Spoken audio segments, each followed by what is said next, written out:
Welcome, Vault Dwellers. My name is Nacho Bidness. We're looking at the remains of the Visitor Center at a lesser-known location in Fallout New Vegas known as Spring Mountain Ranch.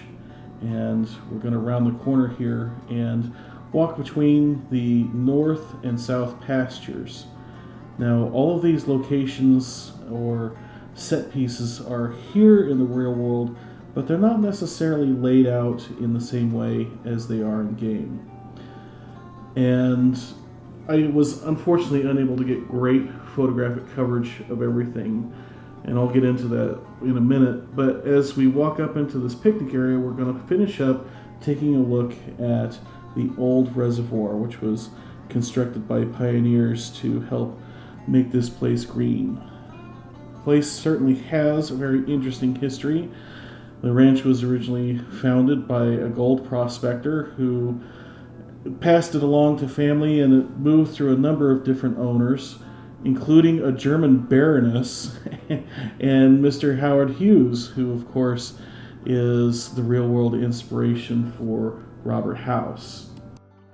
As I said, I was not able to get great photographic coverage of this area because I did not plan my visit very well. If you ever choose to go here, be sure to call ahead and find out when the visitor center is open and when the guided tours are, because I think both of those would have very much enhanced the experience.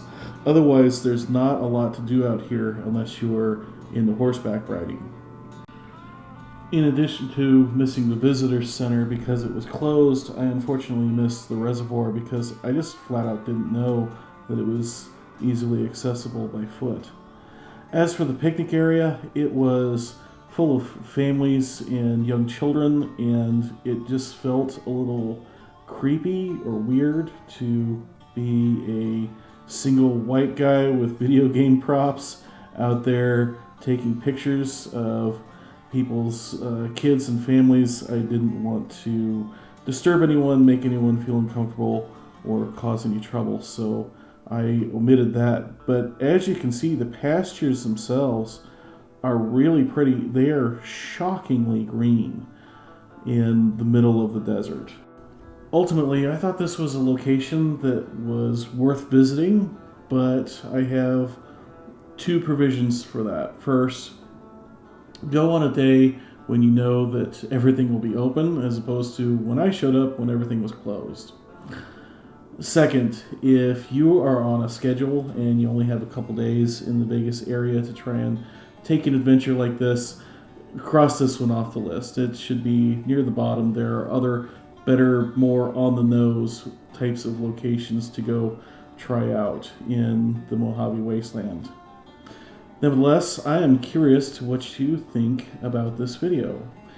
If you liked it, please let me know by hitting the like button and or leaving a comment below. If you want to see more, be sure and subscribe. If you didn't like, tell me why in a comment so I can do better next time.